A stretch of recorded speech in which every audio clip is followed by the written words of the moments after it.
দারুণ মন খারাপ। তো চাষি এটা বুঝতে পারছে। স্বামীর মন খারাপ থাকলে কে বোঝে? স্ত্রী বোঝে। ছেলে মেয়ে না বুঝলেও স্ত্রী খুব ভালোভাবে বুঝে। এই জন্য সন্তানদেরকে অনেক সময় শিখে দেয় যে তোমার এই জিনিসটা তো চাইছো, তোমার বাবার যখন মনটা ভালো থাকে তখন বলবো। ঠিক কিনা বলেন? যদি মনটা খারাপ থাকে, মেজাজটা ভালো না থাকে, তখন চাইলে তো পাবেই না, বরঞ্চ উল্টা ঝাড়ি খাবে।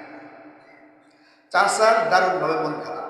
এখন চাষি বলতেছে যে কি হইল গো, তোমার দেখি মনটা দারুণভাবে খারাপ, বিষণ্ণ, কারণটা কি?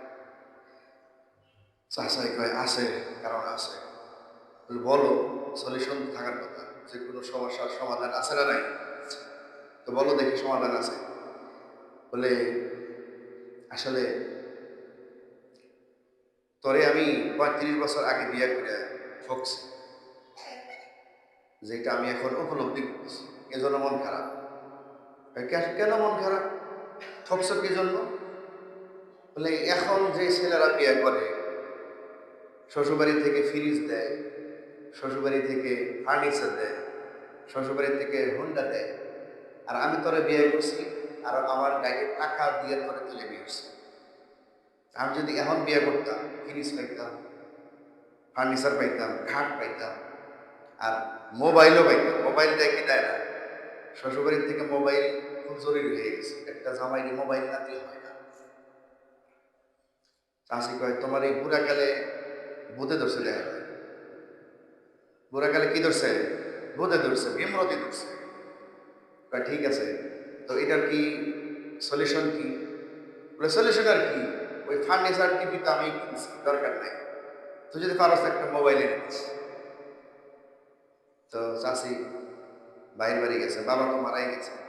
ভাইদের যা বলতেছে যে বুড়াকালে তোর বিমরতি ধরছে আর মন খুশি করা লাগবে। কে বলে এই কাহিনী।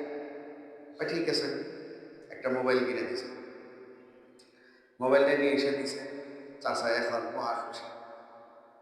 শ্বশুরবাড়ি মোবাইল আপনারা পাইছেন তো? স্বীকার হবেন না তো? আচ্ছা, যদি হাদিয়া দেয় জায়েজ আছে, কিন্তু যৌতুক নেওয়া কি জায়েজ আছে? চায়া নেওয়া জায়েজ না। শ্বশুর যদি গিফট করে, গিফট তো ইংরেজি শব্দ, আরবি হলো হাদিয়া, মানে কোনো কিছু আশা ছাড়া আপনি বউরে দিলে সেই পিটারি পিটার শুরু করছেন। কারণ বউ কয় কি, তুমি তুমি এখন এত মারা শুরু করছো, হয়তো পিটনের ভাও দেয়, বোঝোস না আমার মন কি চায়, মানে একটা ঠেলা এনে দিলি ঠান্ডা। তো বউ ছাড়া মোবাইল এনে দিছে, চা চায় কিছুটা ঠান্ডা।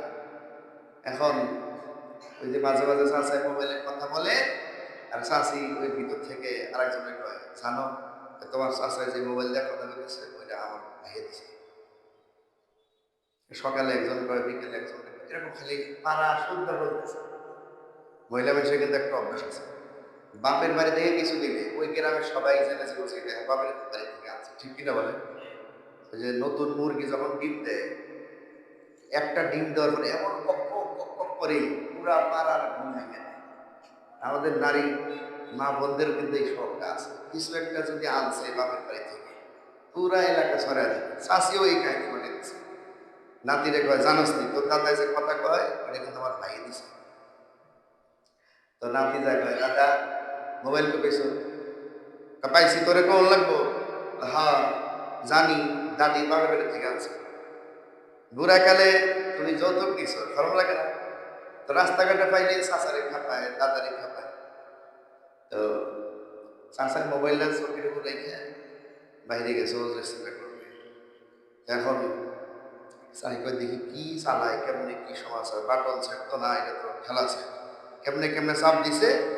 এখন ওই যে ব্যালেন্স যে বলে ওইটা হয়তো সামনে সেভ করে রাখছে, কত টাকা কত পয়সা বলে কি বলে না। তো ওখানে ফোন মানে চাপ লেগে গেছে, আমাদের কথা শোনা যায়, কানে লাগাইছি। এক মেয়ে বলতেছে যে আপনার মোবাইলে ৭০ টাকা ৭৫ পয়সা আছে। চাষি তো মেজাজ খারাপ, বুড়া গেলে ভীমরতি কি এমনি করছে, সে অন্য মেয়েদের সাথে সম্পর্ক করছে। সম্পর্ক এমন ভাবে করছে যে এর মোবাইলে কয় টাকা আছে এটাও হে মেয়েটা জানে। কি বলেন? চাষা আইসে, আমার চাষা তো ভীষণ রাগ। কি হয়েছে? তুমি তো এমন খারাপ আগে আছো না, তুমি বেটিগুলোর লগে এমন সম্পর্ক করছো, তোমার মোবাইলে কয় টাকা আছে আমি জানি না, কিন্তু আর এক বেটি কোত্থেকে জানে তোমার মোবাইলে 70 টাকা 75 পয়সা আছে। কি খারাপের খারাপ হয়েছে। আচ্ছা আসলে কি তাই? আসলে ভিন্ন আইটেম, কিন্তু বুঝতে ভুল হয়ে গেছে। মান্নাদানম মান্নাদানম সালেমা পাইবা পারি, মানবে দানম জানুয়ারি ফেরুনি।